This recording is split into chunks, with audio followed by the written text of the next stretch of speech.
दोस्तों, यह कहानी पूर्णतः काल्पनिक है। इसमें वर्णित सभी पात्र, स्थान, घटनाएं, संवाद लेखक की कल्पना पर आधारित हैं। स्वागत है दोस्तों आपका ब्लूम टीवी 2 पर। आज हम लेकर आए हैं एक दिल छू लेने वाली कहानी, बड़े बंगले की बहू रानी। कहानी है एक साधारण लड़की की जो बड़े घर की बहू बनकर न सिर्फ अपने परिवार बल्कि पूरे समाज का दिल जीत लेती है। कहानी में आपको मिलेगा प्यार, संघर्ष और जीत का अनोखा संगम। तो चलिए बिना देर किए शुरू करते हैं ये खास कहानी सिर्फ और सिर्फ ब्लूम टीवी 2 पर। एक बड़े से शहर के बीचों बीच ऊंचे ऊंचे पेड़ों और चौड़ी सड़कों से घिरा हुआ एक विशाल पुराना बंगला खड़ा था।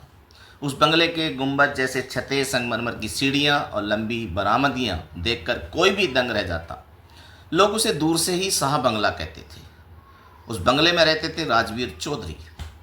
शहर के जाने माने उद्योगपति राजवीर चौधरी का नाम सुनते ही लोग इज्जत से सिर झुका देते थे। उनकी उम्र के आसपास थी 55 के आसपास थी, लेकिन रोब और व्यक्तित्व आज भी जवानों जैसा। चौधरी साहब की पत्नी सरोज देवी घर की मालकिन थी और उनकी एक ही संतान थी, बेटा अमन चौधरी। अमन विदेश से पढ़ाई करके लौटा था। स्मार्ट, पढ़ा लिखा, आधुनिक विचारों वाला युवक। इस बंगले में नौकर चाकरों की भरमार थी, पर इन सब के बावजूद घर के भीतर अक्सर एक सन्नाटा पसरा रहता। अमन की मां चाहती थी कि बेटे की शादी एक बड़े घराने की लड़की से हो, ताकि उसकी हैसियत और बड़े। वही अमन की सोच अलग थी। उसका मानना था कि शादी प्यार और समझदारी से होनी चाहिए, ना कि सिर्फ नाम और दौलत देखकर। एक दिन अमन अपनी कंपनी के नए प्रोजेक्ट पर काम कर रहा था, तभी उसकी मुलाकात हुई एक लड़की से, अनन्या। अनन्या साधारण परिवार की थी, लेकिन पढ़ाई में तेज, आत्मसम्मान से भरी और अपने सिद्धांतों पर अडिग थी। उसकी बड़ी बड़ी आंखों में एक चमक थी, उसके बोलने के ढंग में आत्मविश्वास। अमन धीरे धीरे उसकी तरफ खिंचता चला गया। कई मुलाकातों के बाद दोनों को एहसास हुआ कि वे एक दूसरे को पसंद करने लगे हैं। अमन ने जब यह बात अपने घर पर बताई तो मानो तूफान खड़ा हो गया। सरोज देवी गुस्से से बोली, अमन, हम तुम्हारे लिए शहर की बड़े से बड़ी कोठियों से रिश्ता ला सकते हैं, और तुम एक मामूली परिवार की लड़की को अपनी बहुरानी बनाना चाहते हो? ये कैसे हो सकता है? राजवीर चौधरी ने भी कहा, बेटा, ये शादी सिर्फ दो लोगों का मिलन नहीं होती, यह दो खानदानों का मिलन है। हम अपने नाम और शान को दांव पर नहीं लगा सकते। लेकिन अमन डट गया। पापा, मम्मी, मैं अनन्या से ही शादी करूंगा। अगर उसे इस घर की बहू नहीं बनाएंगे तो मैं इस घर को ही छोड़ दूंगा। बात बहुत बड़ी। आखिरकार अमन की जिद और सच्चाई के सामने चौधरी परिवार को झुकना पड़ा। बड़े धूमधाम से अमन और अनन्या की शादी हो गई। पूरा शहर इस शादी की चर्चा करने लगा। लोग कहते, देखो, बड़े बंगले में अब एक साधारण घर की बेटी बहुरानी बनकर आई है। शादी के बाद जब अनन्या पहली बार उस विशाल बंगले में आई तो हर किसी की निगाहें उसी पर थीं।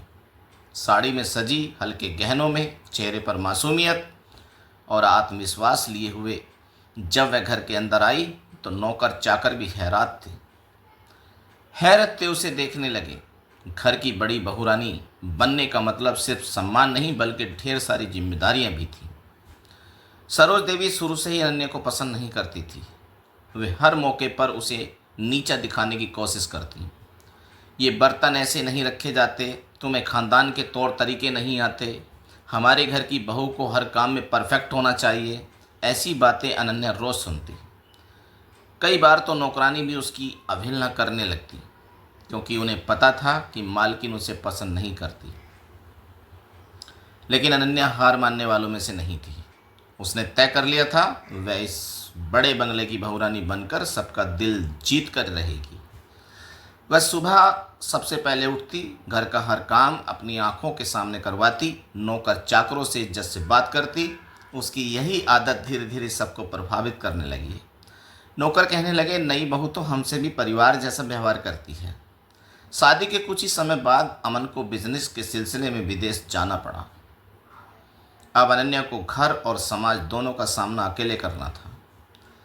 रिश्तेदार अक्सर ताने मारते, देखा, इतने बड़े घर की बहू होकर भी इसकी मायके की हैसियत तो कुछ नहीं।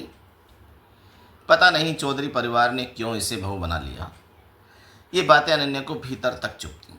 लेकिन वह मुस्कुराकर सब सह जाती। वह अपने मायके की इज्जत और अपने पति के विश्वास पर आंच नहीं आने देना चाहती थी। धीरे धीरे उसने घर की सारी जिम्मेदारियां अपने कंधों पर ले लीं। त्योहारों की तैयारी से लेकर रिश्तेदारों की खातिरदारी तक हर जगह उसने साबित कर दिया कि वह इस घर की असली बहुरानी है। कुछ महीनों बाद कंपनी पर एक बड़ा संकट आया। अमन विदेश से लौट तो आया, लेकिन कारोबार घाटे में चला गया। चारों तरफ उधार और लेनदार की भीड़ लग गई। उस वक्त अनन्या ने आगे बढ़कर अपनी सूझबूझ से घर और कारोबार दोनों को संभाला। उसने घर के गहने गिरवी रख दिए, पर मजदूरों की तनख्वाह रुकने नहीं दी। उसने अपनी पढ़ाई और ज्ञान का इस्तेमाल करके बिजनेस में नए आइडिया दिए। धीरे धीरे कारोबार पटरी पर लौटने लगा। राजवीर चौधरी ने पहली बार गर्व से कहा, अनन्या, तुमने साबित कर दिया कि सिर्फ बड़ी कोठी की बेटी ही बड़ी बहू नहीं बनती, बल्कि बड़ी सोच और बड़ा दिल रखने वाली औरत ही असली बहुरानी होती है। कुछ ही समय में बंगले का माहौल पूरी तरह बदल गया। सरोज देवी, जो कभी अनन्या को ताने देती थी, अब उसे अपनी बेटी मानने लगी। रिश्तेदार जो पहले मजाक उड़ाते थे, अब उसकी तारीफ करने लगे। लोग कहते, शाह बंगले की असली पहचान अब उसकी बहुरानी है। अनन्या ने अपने धैर्य, मेहनत और प्रेम से साबित कर दिया कि बड़ा घर या बड़ा बंगला इंसान को नहीं बड़ा बनाता, बल्कि इंसान की सोच, उसके व्यवहार और उसकी निष्ठा ही उसे बड़े बंगले की बहुरानी बनाते हैं। तो दोस्तों, ये थी हमारी आज की कहानी, बड़े बंगले की बहुरानी। उम्मीद है कि आपको ये कहानी दिल को छू लेने वाली लगी होगी। अगर हाँ, तो वीडियो को लाइक और शेयर ज़रूर कीजिएगा। और हाँ, ऐसे ही और भी नई और अनसुनी कहानियाँ सुनने के लिए हमारे चैनल ब्लूम टीवी 2 को सब्सक्राइब करना बिल्कुल मत भूलिएगा। हम जल्द ही मिलेंगे एक और नई प्रेरणादायक कहानी के साथ। धन्यवाद। जय हिंद, जय भारत।